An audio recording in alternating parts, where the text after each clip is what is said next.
In the golden haze of the Nile's annual flood, when the waters rose like the breath of the gods themselves, the ancient city of Thebes stirred with an electric anticipation that hummed through its sun-baked streets and shadowed temples. For the Opet festival had dawned once more, a sacred rite of renewal where the Pharaoh, divine son of the heavens, would be reborn as the born-again king, his power revitalized in the embrace of Amun-Re, the hidden one who ruled from the vast complex of Karnak, where colossal pylons pierced the sky like the spines of forgotten beasts, and the air was thick with incense, and the chants of priests echoing off walls etched with tales of eternal victory. It was here that our story begins with young scribe named Khepri, whose name evoked the scarab beetle that pushed the sun across the horizon each dawn, a humble servant in the House of Records, tasked with inscribing the festival's glories onto papyrus scrolls that would outlast the sands. But Khepri harbored a secret fire in his heart, a yearning to witness the mysteries firsthand, not as a mere observer but as one intertwined with the fate of the realm. For whispers had reached him of a shadowed threat lurking amid the celebrations. A cult of dissenters who believed the pharaoh's renewal was but a facade, a puppet show orchestrated by corrupt priests to mask the king's waning strength. And as the first rays of Ra gilded the obelisks, Khepri slipped from his reed mat, his linen kilt whispering against his skin as he navigated the labyrinthine alleys toward the sacred precinct, where the gods' statues awaited their grand procession, the air alive with the scent of myrrh and lotus blooms floating in ritual basins, and the distant roar of crowds gathering like a storm on the horizon. Little did he know that this festival would test the very fabric of Egypt's divine order, drawing him into a web of intrigue that could either shatter the throne or forge it anew in the fires of rebirth. As the high priest, an enigmatic figure named Amenhotep with eyes like polished obsidian, intoned the opening invocations, calling upon Amun to descend and merge with the mortal form of Pharaoh Ramses III, whose reign had been marked by battles against sea peoples and the endless toil of maintaining Ma'at, the cosmic balance. The pharaoh stood resplendent in his blue crown, adorned with the uraeus cobra that spat protection, his broad shoulders bearing the weight of a kingdom stretched from the delta to Nubia. Yet beneath the facade of invincibility, Ramses felt the creep of age, his joints aching from campaigns long past, and he longed for the festival's promise of rejuvenation, where in the hidden chambers of Luxor Temple, he would unite with Amun in a mystical union, emerging as the born-again king, infused with godly vigor to lead his people through another cycle of floods and harvests. But as the processions began, with the sacred barques, magnificent vessels of cedar wood gilded in electrum hoisted onto the shoulders of chanting priests, the statues of Amun, his consort Mut, the lioness goddess, and their son Khonsu, the moon wanderer, veiled in linen shrouds to shield their divine essence from profane eyes, were carried forth from Karnak's hypostyle hall, a forest of columns that mimicked the primeval papyrus swamp from which creation sprang. The crowd erupted in jubilation. Women ululating with voices that pierced the soul, men beating drums that thundered like the heartbeat of the Nile, and children scattering flower petals that carpeted the path like a river of color. Yet amid this ecstasy, Khepri spotted a cloaked figure darting through the throng, his face obscured but his movements purposeful, clutching a vial that glinted ominously in the sunlight. Could this be the poisoner foretold in the tavern rumors, aiming to disrupt the renewal and plunge Egypt into chaos? Khepri's pulse quickened as he pushed forward, his scribe's stylus tucked into his belt like a makeshift dagger, determined to shadow the intruder and unravel the plot before the processions reached the Nile's edge, where the barques would be loaded onto royal barges for the watery journey to Luxor, symbolizing the gods' voyage through the underworld to emerge renewed. The air grew thick with tension as the procession wound through the avenue of sphinxes, those enigmatic guardians with ram's heads staring impassively at the unfolding drama, and Ramses, riding in a chariot drawn by prancing stallions, raised his crook and flail in salute to his subjects, unaware that fate had woven a thread of peril into the tapestry of his rebirth. As Khepri drew closer to the cloaked man, he overheard fragmented whispers of betrayal, words like false god and usurper's end, that chilled his blood despite the scorching heat, forcing him to question if the festival's ancient magic could truly prevail against human malice, or if this Opet would mark not renewal but the twilight of an era. With the Nile's waters lapping hungrily at the docks, ready to bear the divine triad southward. The story teetered on the brink of revelation, and Khepri, the unlikely hero, steeled himself for the chase that would define the destiny of kings and gods alike. As the sacred barques glided onto the Nile's shimmering surface, borne by the royal fleet, adorned with falcon-headed prows and sails billowing like the wings of Horus, the crowd's fervor swelled into a symphony of adoration, palm fronds waving in rhythmic unison while acrobats tumbled along the banks, their bodies painted in ochre and lapis to mimic the gods' eternal dance. But Khepri's eyes remained locked on the cloaked figure, who had melted into the press of bodies near the docking ramps, his vial now concealed within folds of dark linen, a serpent waiting to strike. The young scribe's mind raced with the weight of his discovery, recalling forbidden scrolls he had glimpsed in the temple archives. Tales of past festivals marred by assassins who sought to sever the bond between Pharaoh and Amun, thereby unraveling Ma'at and inviting the chaos of Set's desert storms. With a surge of resolve, Khepri elbowed through the throng, the scent of sweat and sacred oils mingling in the humid air, his heart pounding like the festival drums that urged the oarsmen forward. The river current carrying the divine triad toward Luxor, where the renewal rites would culminate in shadowed sanctuaries. Meanwhile, aboard the lead barge, Pharaoh Ramses III stood vigilant, his vizier Ptahhotep at his side, a wizened advisor whose beard was streaked with the silver of countless inundations, whispering counsel about the omens divined from the flight of ibises that morning. Yet even Ptahhotep sensed an undercurrent of unease, for spies had reported murmurs from the Delta nomads, disgruntled by heavy taxes levied to fund the temple expansions. Could this be their hand at work, or something more insidious, perhaps from within the priesthood itself? Where jealous underlings eyed Amenhotep's exalted position with envy sharper than a flint blade.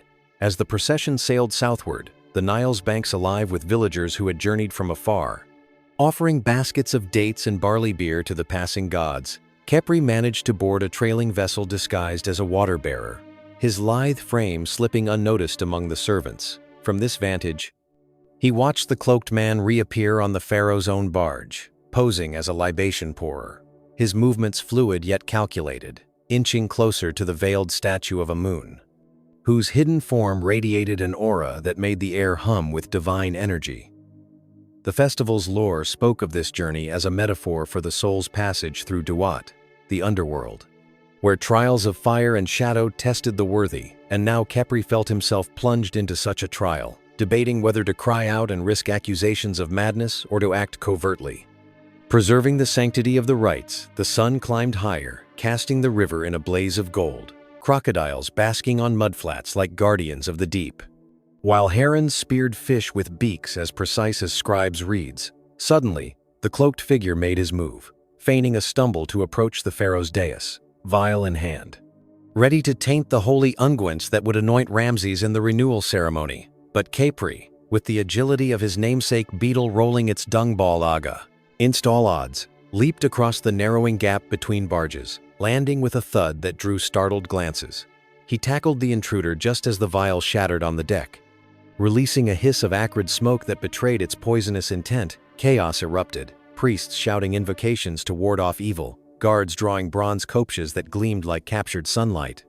And Ramses himself, with the poise of a warrior king, commanded order, his voice booming over the waters like thunder from Re's chariot. The assailant was subdued, his hood falling back to reveal a face scarred by old battles, a former soldier turned heretic, confessing under duress to a plot hatched by rivals in the northern palaces, seeking to install a puppet pharaoh who would divert temple wealth to their coffers. As the barges docked at Luxor's Grand Quay, amid colonnades that echoed the grandeur of creation's first mound, Khepri was hailed as a hero, though he demurred, crediting the gods' guidance. But the festival pressed on, undeterred, for the renewal could not be halted by mortal folly.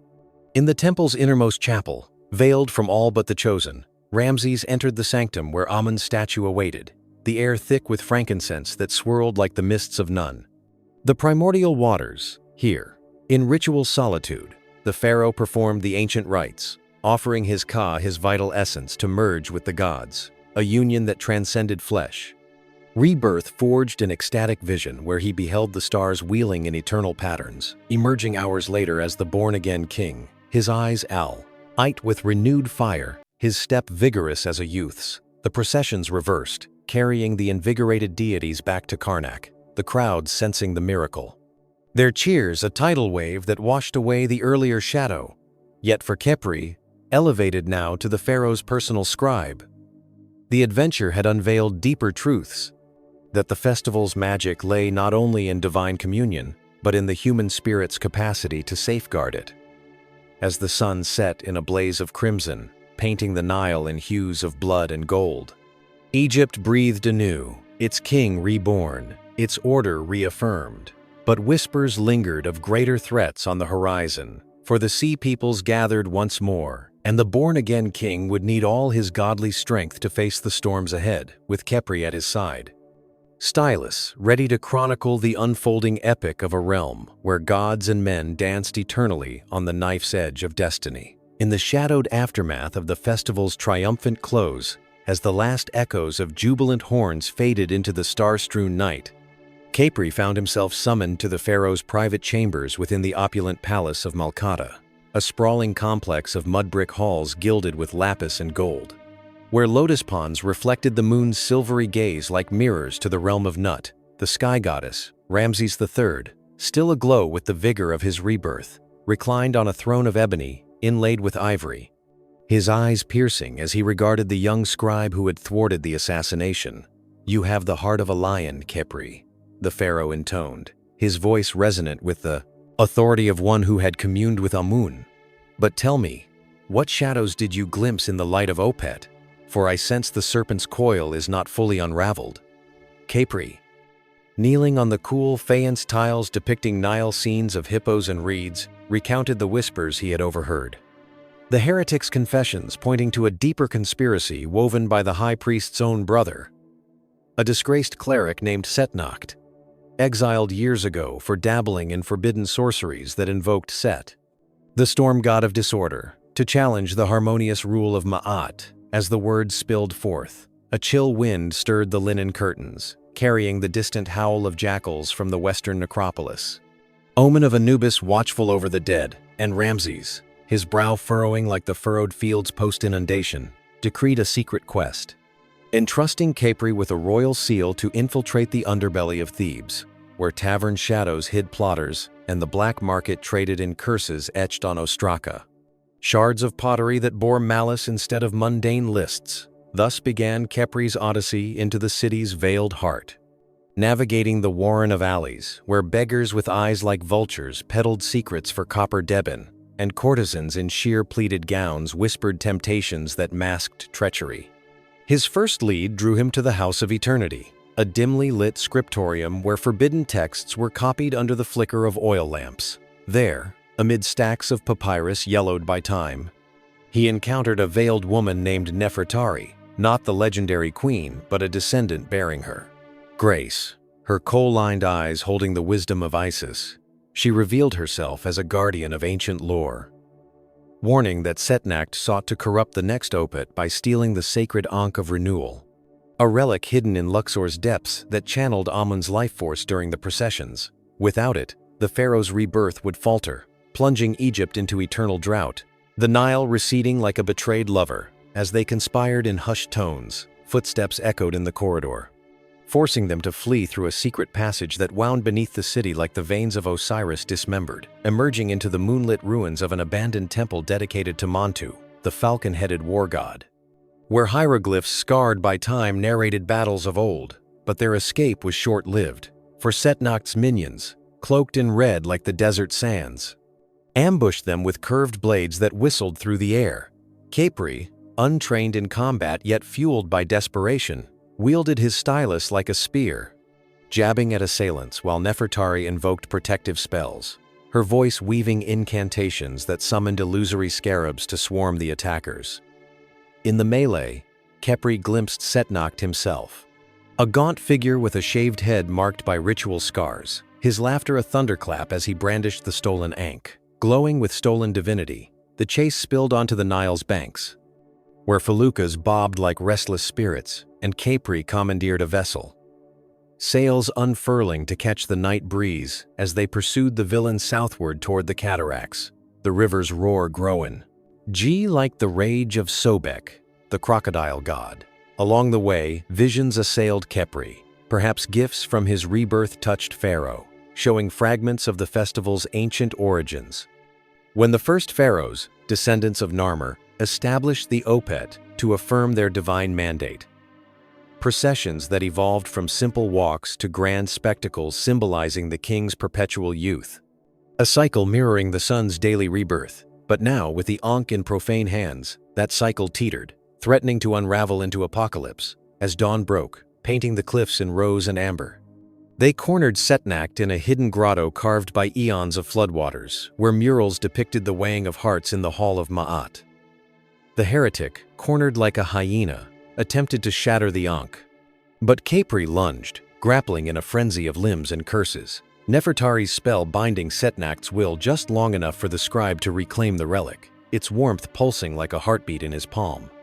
Restoring a surge of energy that felled the traitor, guards summoned by royal decree arrived to drag Setnacht to judgment, where Ramses, in the full splendor of his born-again majesty, pronounced exile to the mines of Sinai, a fate worse than death under the merciless sun. With the Ankh returned, the realm's balance was mended, and Khepri, honored with titles and a place at court, reflected on how the Opet's renewal extended beyond the pharaoh to the souls of his subjects, each capable of rebirth through courage and faith.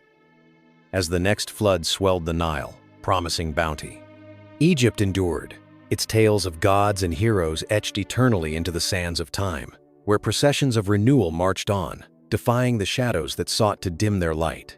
Years passed under the watchful eye of Ra, the sun god whose chariot arced unerringly across the azure vault. But the echoes of that fateful Opet festival lingered in the annals of Thebes like incense clinging to temple walls. For Khepri, now a seasoned vizier in Ramses III's court, his once youthful frame, hardened by the trials of governance and the relentless march of seasons, found himself haunted by dreams of shadowed barkeys adrift on a blood-red Nile, portents that whispered of unfinished renewal as the kingdom prospered with bountiful harvests and monuments rising like defiant fists against the encroaching deserts. Yet beneath the veneer of peace, fractures spiderwebbed through the priesthood, where Amenhotep's successors vied for influence, their ambitions fueled by the very rights that bound Pharaoh to God. It was during the preparations for the next grand Opet, 11 inundations hence, that the true storm brewed, when emissaries from distant Kush arrived bearing tribute of gold and ebony, but also veiled warnings of a prophetic oracle from the southern temples, speaking of a false rebirth that would shatter the two lands. Ramses, his hair now threaded with gray, yet his spirit undimmed by the festival's periodic infusions, convened his council in the pillared hall of audience, where murals depicted his victories over the Libyans and sea raiders, their defeated forms trampled under his sandals. "The gods test us anew," he declared, his voice a rumble that silenced the assembly, tasking Khepri with leading an expedition to the oracle's seat at Napata, where the black granite mountains cradled Amun's southern abode, a mirror to Karnak's splendor, accompanied by Nefertari, whose knowledge of arcane texts had blossomed into a formidable sorcery, and a cadre of elite Medjay warriors with bows strung taut as the Nile's bends. They set forth on royal barges laden with offerings. The river's current, a swift ally carrying them past verdant fields, where Felahin toiled under the sun's lash, crocodiles eyeing them from reedy shallows like envious courtiers. As they ventured deeper into Nubia's embrace, the landscape transformed, palms giving way to acacia thorns, and the air growing heavy with the scent of exotic resins burned in hilltop shrines. At Napata, beneath the sheer cliffs of Jebel Barkal, the sacred mountain shaped like a rearing cobra, they were received by the high priestess Meritamen, a woman of ebony skin and eyes that gleamed like polished jet. Her robes embroidered with stars that mapped the heaven's secrets. In the temple's hypostyle, where columns mimicked bundled papyrus crowned with lotuses, she revealed the oracle's vision. A usurper from the Delta, cloaked in the guise of a loyal nomarch, plotting to intercept the Opet processions and substitute a counterfeit Amun statue, one infused with chaotic magics that would twist the renewal. Birthing not a strengthened king, but a vessel for Set's dominion, chaos incarnate that would summon endless sandstorms to bury the fertile black land. Horrified, Khepri pieced together fragments from court intrigues, recalling a sly official named Horemheb from the northern marshes, whose Wea Leth had swelled suspiciously amid grain shortages. The journey back was fraught with peril.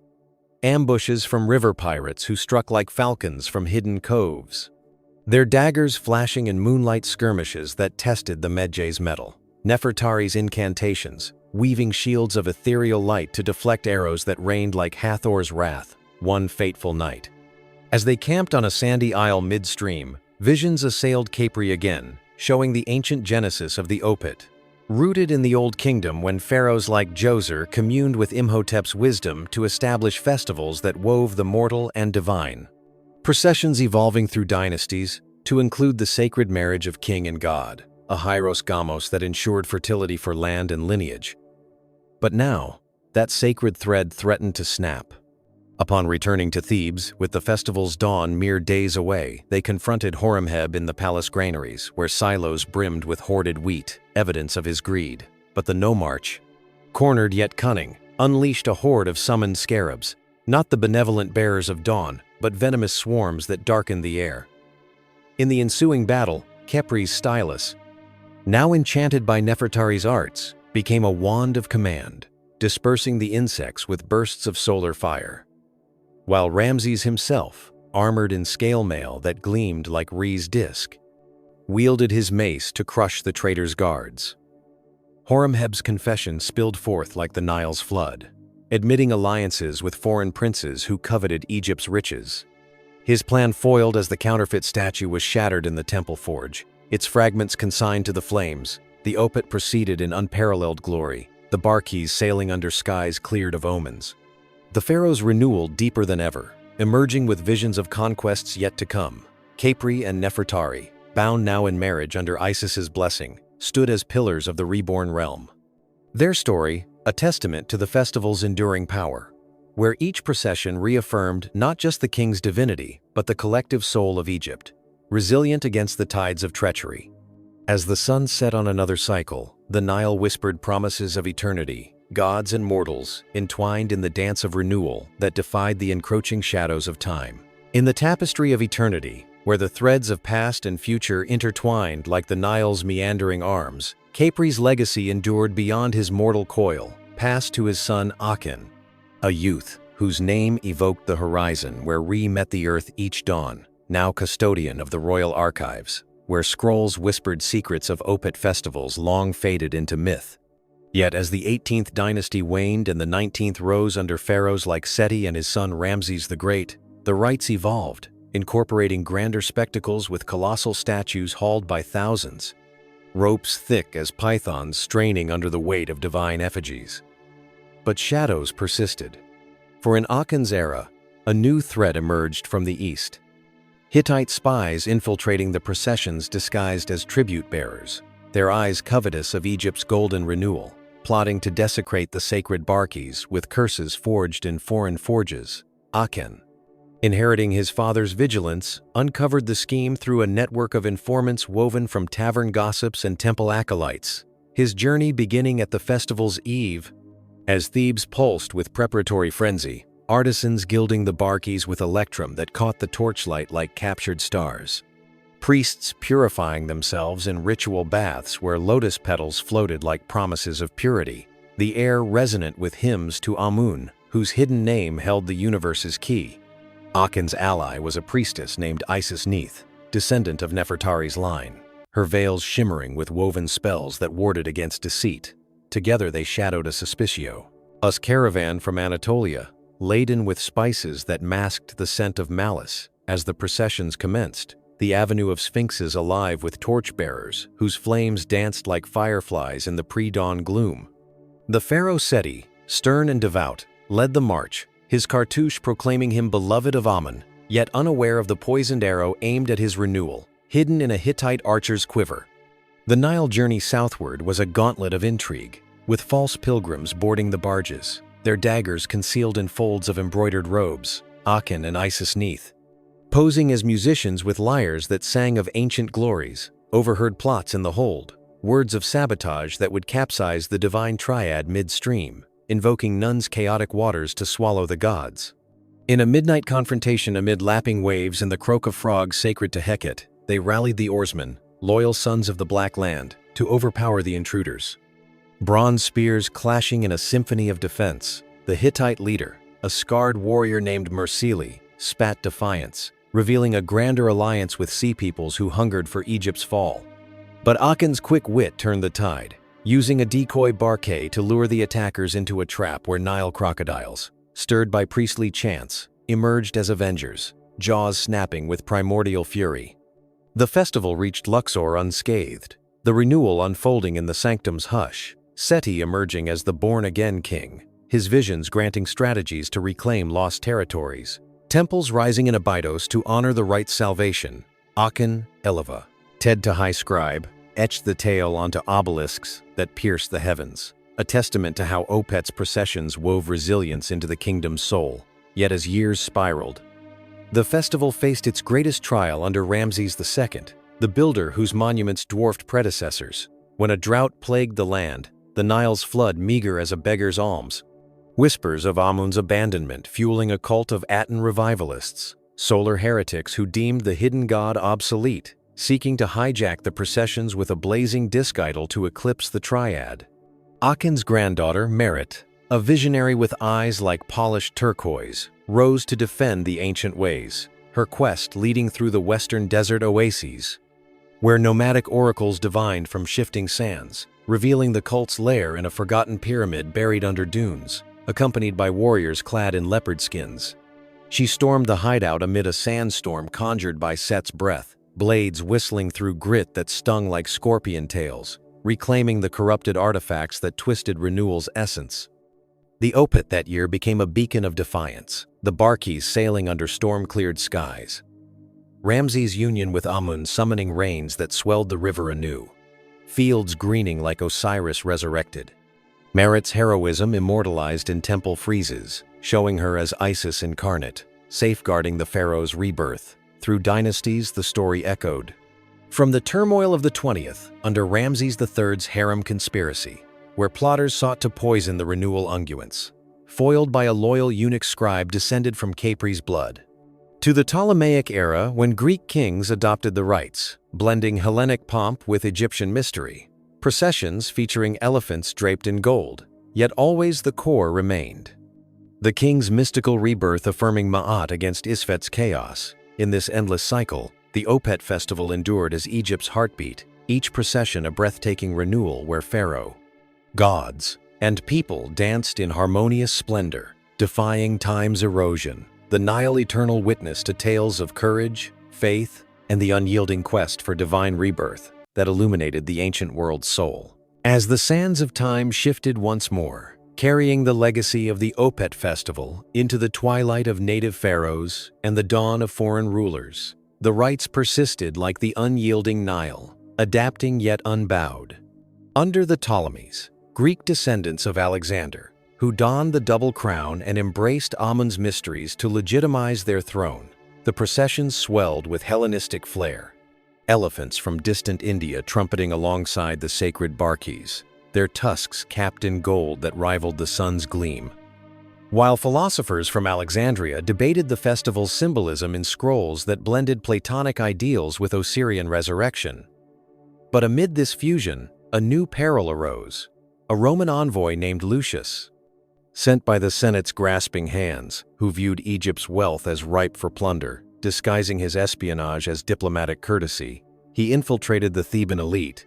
His toga, a stark contrast to linen kilts, eyes hungry for the secrets of renewal that could empower emperors back in the Eternal City. The current pharaoh, Ptolemy XII, known as Auletes for his flute-playing whims, relied on his high priestess Cleopatra Philopator, not yet the legendary queen, but a young oracle with serpentine cunning, descendant of Merit's line.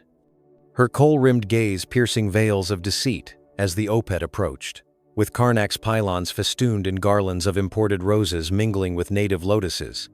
Cleopatra uncovered Lucius's plot through a network of spies hidden among the temple dancers, whose graceful movements concealed daggers and coded messages. The Roman sow died to steal the sacred statue of Amun, a wooden effigy that housed the god's spirit during the union. intending to transport it to Rome as a trophy that would symbolically subjugate Egypt's divinity.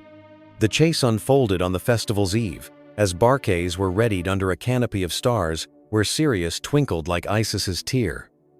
Cleopatra, cloaked in midnight blue, pursued Lucius through the hypostyle hall's forest of columns, shadows leaping like jackals in torchlight, her incantations summoning illusory mists that confused the intruder, while Ptolemaic guards with hoplite spears clashed with Roman gladii in echoing skirmishes that threatened to profane the sacred ground.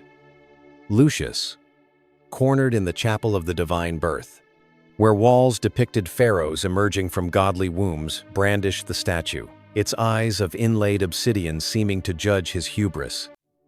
But Cleopatra's voice rose in a hymn of binding, weaving threads of Ma'at that ensnared him. The relic restored just as dawn crested, allowing the processions to commence in splendor. The Nile bearing the triad southward amid cheers that drowned the whispers of conquest. Ptolemy's renewal in Luxor's depths, granting him fleeting strength to navigate the treacherous politics of alliance with Rome. Yet Cleopatra, elevated in status, pondered the festival's fragility, how each rebirth mirrored her own ambitions, a queen destined to reclaim Egypt's glory. As the barks returned to Karnak, the crowds oblivious to the averted catastrophe, the Opet affirmed its timeless power, a bridge between eras where Greek ingenuity met Egyptian eternity, but the horizon darkened with Caesar's legions, portending a final transformation. Under Roman suzerainty, the festival endured in subdued form. Emperors like Augustus proclaiming themselves born-again kings in hybrid rites, yet the core mystery persisted in hidden enclaves, guarded by priestly lineages tracing back to Khepri, where secret processions reenacted the renewal away from imperial eyes. One such guardian, a scribe named Horus-Emheb in the time of Hadrian, faced a Christian zealot's crusade against pagan idols. The convert seeking to smash the barques in a frenzy of monotheistic fervor, Horus-Emheb, with allies from fading cults, defended the rites in underground catacombs beneath Thebes, where murals faded but spirits lingered. A battle of faiths clashing amid sarcophagi that housed mummified kings, his victory preserving the festival's essence for esoteric circles. As Egypt's gods retreated into folklore, the Opet's legacy whispered through Coptic hymns and Sufi dances, renewal's flame unextinguished in this grand saga. From Ramses' golden age to the echoes of antiquity, the festival wove a breathtaking epic of resilience, where pharaohs rose reborn against tides of treachery. Gods and mortals entwined in processions that defied oblivion, the Nile's eternal flow carrying tales of rebirth that illuminated the human spirit's quest for immortality amid the ruins of empires. In the veiled mists of Byzantium's shadow, as Christianity's cross eclipsed the Ankh's loop, the Opet festival retreated into the crypts of memory, yet its spirit flickered. In clandestine rites preserved by hermetic orders along the Nile's forgotten bends, where Coptic monks whispered of pharaohs reborn as metaphors for Christ's resurrection, blending the ancient renewal with new covenants. But in the heart of Thebes' ruins, now called Luxor by Arab conquerors who marveled at its palaces, a secret society descended from Horus-Emheb guarded the esoteric knowledge, their leader. A scholar named Ahmed al-Thabani in the era of the Fatimids unearthed papyrus fragments detailing the festival's primordial essence, revelations that ignited a quest to revive the processions amid the caliphate's tolerant gaze. Yet peril loomed from zealous iconoclasts who deemed such pagan echoes heresy, plotting to raze the temples and scatter the relics. Ahmed, with allies from Sufi mystics whose whirling dances echoed the gods' eternal cycles, embarked on a nocturnal odyssey through the Valley of the Kings, where tombs held not just mummies, but hidden chambers with murals of Opet barques, sailing ethereal rivers, deciphering clues that led to a buried cache of ritual artifacts. The sacred Ankh glowing faintly in moonlight as if a moon's breath still stirred its gold, but pursuers from the caliph's guard, misled by forged decrees, ambushed them in the necropolis's silence. Scimitars flashing like Set's lightning. In the fray, Ahmed invoked ancient incantations, summoning sand whirlwinds that blinded foes, allowing escape on dhows that glided southward to Aswan's granite quarries, where obelisks unfinished whispered of interrupted renewals. There, in a cavern etched with hieroglyphs of rebirth, They performed a shadow Opet, the pharaoh's role assumed by a visionary imam who emerged born again with visions of unity between old gods and the one true faith, averting a schism that could fracture the land. The festival's legacy thus morphed, influencing Islamic festivals of renewal like the Mawlid processions, where saints' shrines became barkeys of spiritual voyage. Yet centuries later, under Ottoman rule, a descendant named Fatima al-Nil, a learned healer in the age of Suleiman, faced European antiquarians plundering the sites, their greed for artifacts threatening to sever the rite's last threads. Fatima, veiled in determination, allied with Bedouin guardians of the desert, staging decoy expeditions to mislead the looters, her climax unfolding during a simulated Opet under a comet-streaked sky, where illusions of spectral barkeys distracted the intruders. Allowing the true relics to be spirited to hidden oases, battles raged amid dunes that shifted like treacherous allies, camel charges thundering as Fatima's herbs induced visions that turned foes against each other, securing the renewal's secrets for posterity as Napoleon's savants invaded, bringing Enlightenment's torch that both illuminated and endangered. A French Egyptologist sympathetic to the cause aided in transcribing the rites into coded tomes, preserving them through the modern era, where in the 19th century, under British protectorate, archaeologists like Howard Carter unearthed echoes of the festival in Tutankhamun's treasures, the Boy King's Mask, a frozen rebirth, inspiring a revivalist movement led by a fictional pharaoh's heir. A nationalist poet named Ramses al-Moderni, who amid the Suez Canal's opening, orchestrated underground processions symbolizing Egypt's awakening from colonial slumber. Threats from imperial spies seeking to suppress native fervor led to chases through Cairo's bazaars, where spices masked escape routes, culminating in a grand revelation at Luxor's restored temple, where modern lights mimicked ancient torches, the born-again spirit fueling independence struggles, weaving into the 20th century's revolutions. The Opet's essence, pulsing in national festivals, defying erasure, its breathtaking saga of renewal transcending epochs, a timeless procession where humanity's quest for rebirth conquered the relentless march of history's sands. In the digital age's relentless surge, where the Nile's ancient whispers mingled with the hum of servers and the glow of screens, the Opet Festival's essence resurfaced in virtual realms, preserved by archaeologists and enthusiasts who reconstructed the processions in immersive simulations. But beneath this revival lurked modern shadows, cyber threats from hackers aiming to corrupt digitized artifacts. Erasing the renewal's lore to peddle fabricated histories for profit, enter Layla Al-Kepri, a tech-savvy curator in Cairo's Egyptian Museum during the 21st century's dawn, her bloodline tracing faintly to the original Khepri through veiled genealogies. Her days spent curating exhibits where holographic barkeys sailed phantom Niles, captivating tourists with tales of pharaohs reborn. Yet when a shadowy consortium, masked as cultural philanthropists, infiltrated the museum's database with malware designed to alter hieroglyphic translations, twisting the born-again king's narrative into one of tyrannical myth to fuel political unrest, Layla sprang into action. Her ally, a rogue programmer named Karim from Alexandria's hacker underground, whose code wove protections like Nefertari's ancient spells. Their quest began in the museum's vaults, amid mummies that seemed to watch with hollow eyes, deciphering encrypted logs that pointed to a server farm in the Sinai's arid expanse, a journey across deserts where Bedouin guides echoed Fatima's guardians.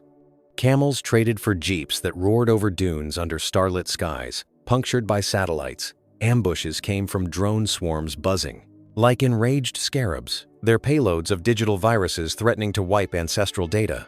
But Layla's ingenuity turned the tide, deploying counter-hacks that summoned virtual guardians, avatars of Amun manifesting in augmented reality to shield their convoy.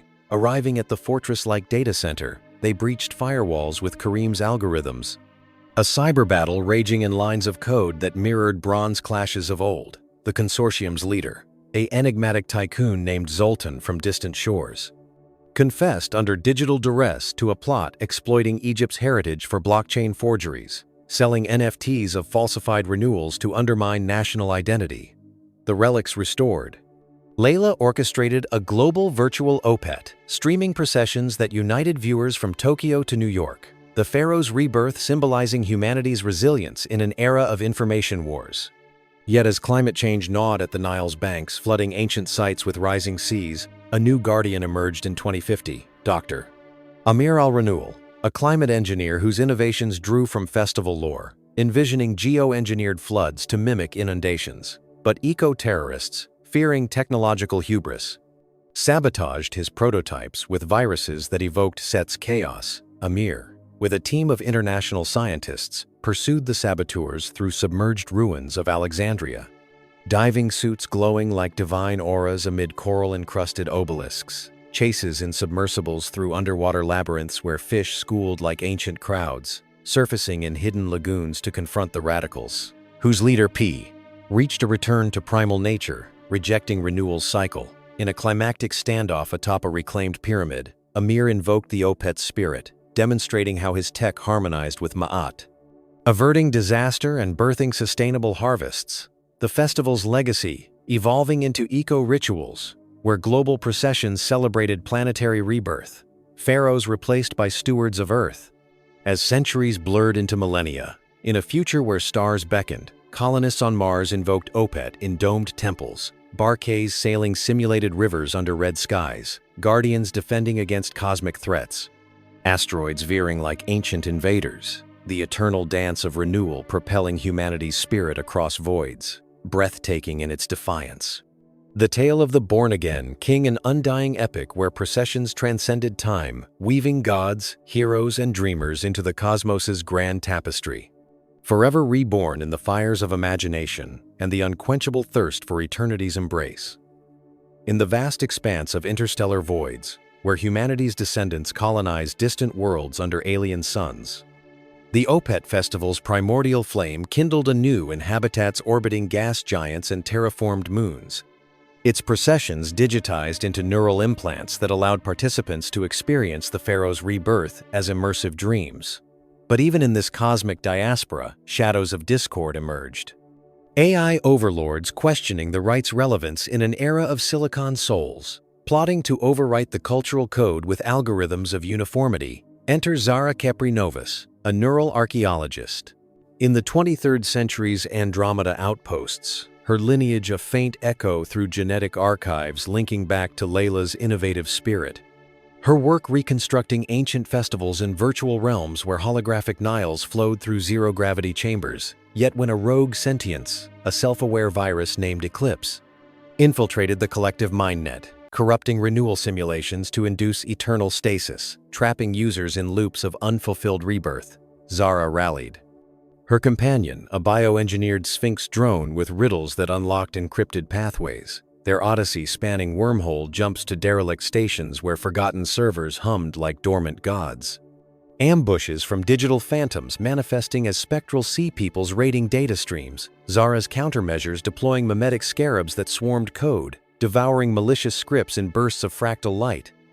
Arriving at Eclipse's core nexus, a black hole simulation pulsing with chaotic energy, she invoked the Opet's essence, merging her consciousness with the virus in a virtual union akin to Pharaoh and Amun.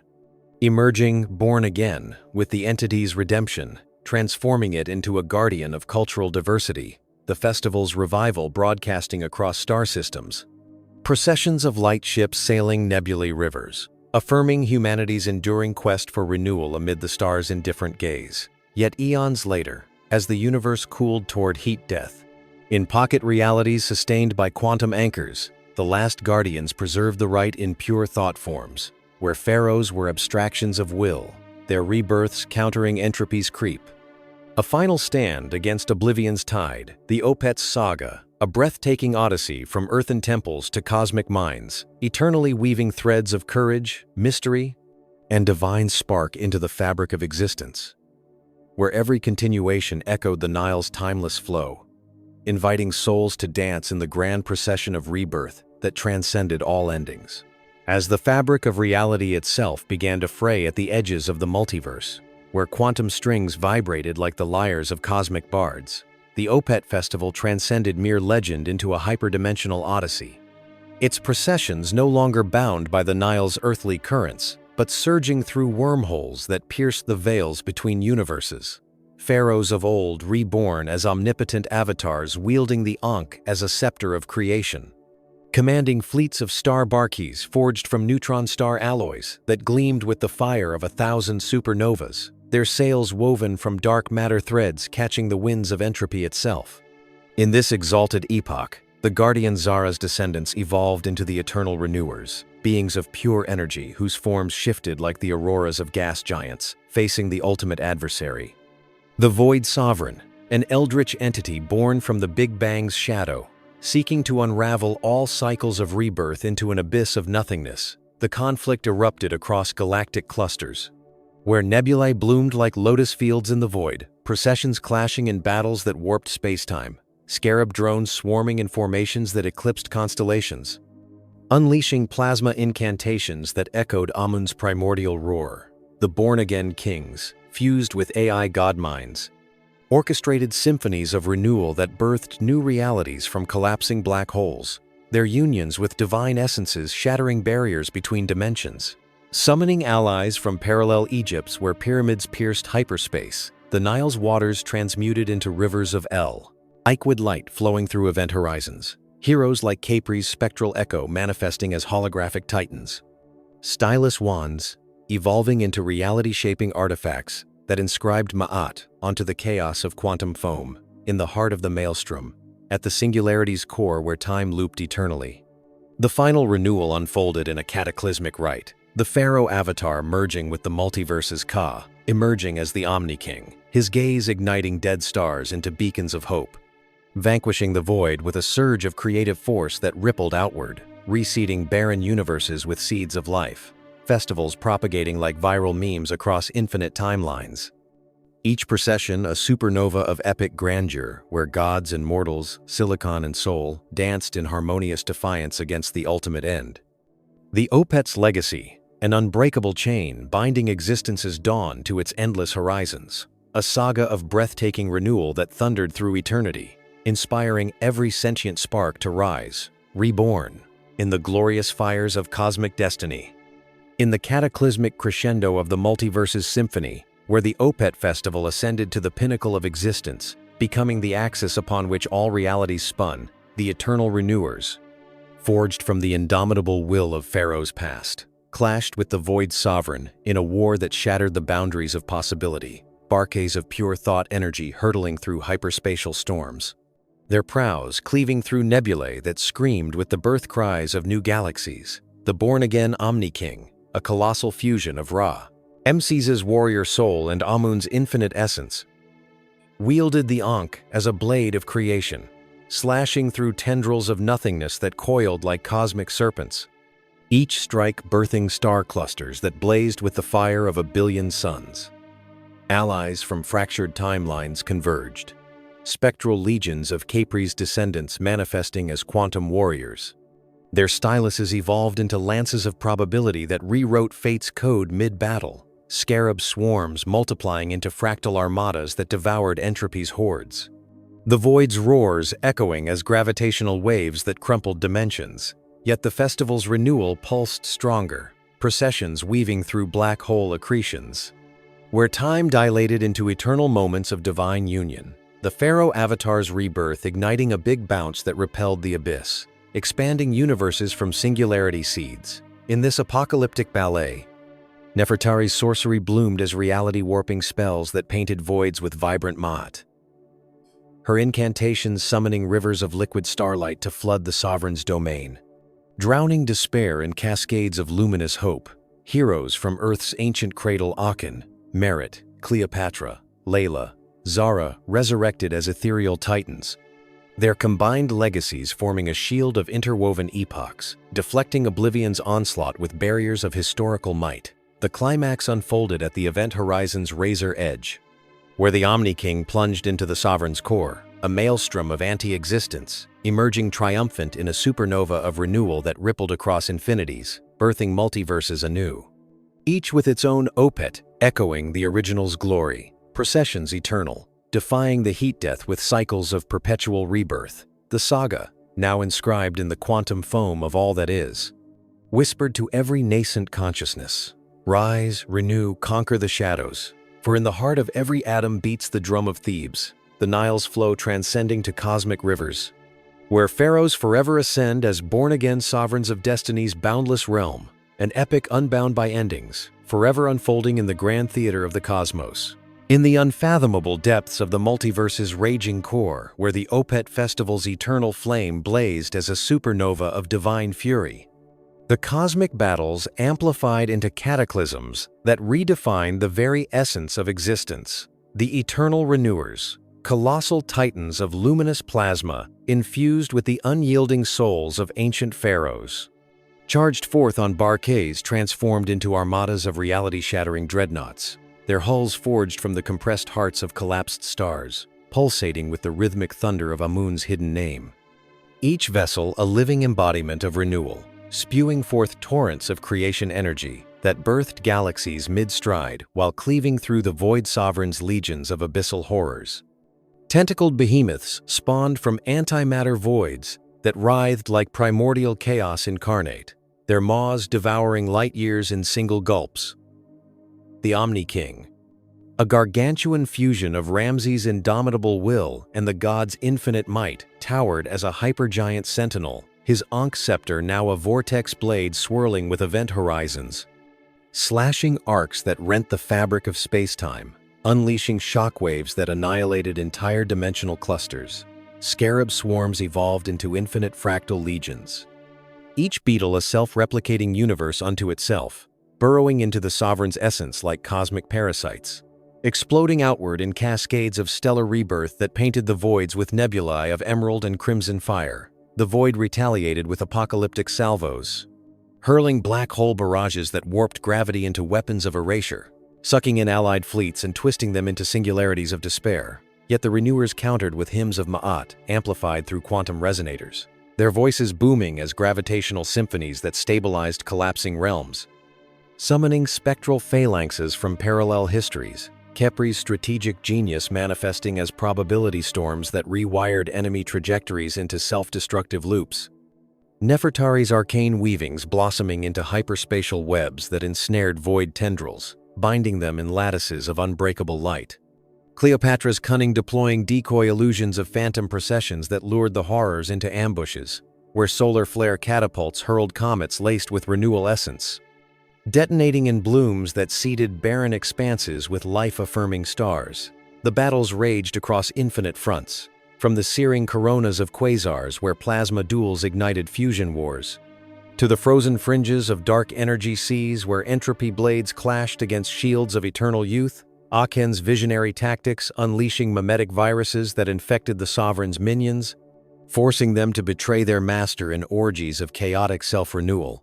Merit's Isis-forged spells invoking maternal galaxies that cradled wounded allies, healing them in wombs of stellar nurseries while birthing Avenger fleets from cosmic dust. Layla's digital sorcery hacking into the multiverse's code, rewriting void algorithms into spirals of harmonious order. Zara's neural armies interfacing with the enemy hive mind, subverting it through ecstatic visions of Opet's glory. He that converted legions to the cause of light, the Sovereign, a colossal shadow entity spanning megaparsecs, unleashed its ultimate onslaught.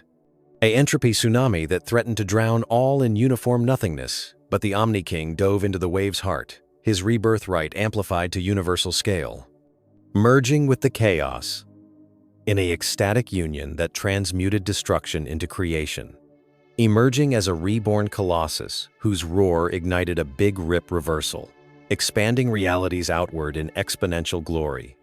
The defeated void fragmenting into harmless echoes, its remnants harvested as fuel for endless festivals, processions now spanning the totality of being, each battle scar a testament to amplified epic, where the cosmic wars forged not just victory, but an everlasting symphony of renewal, pharaohs and gods thundering eternally through the multiverse's boundless expanse, inspiring every quantum flicker to amplify its own battles against the dark, in a saga of breathtaking magnitude that echoed forever in the halls of infinity.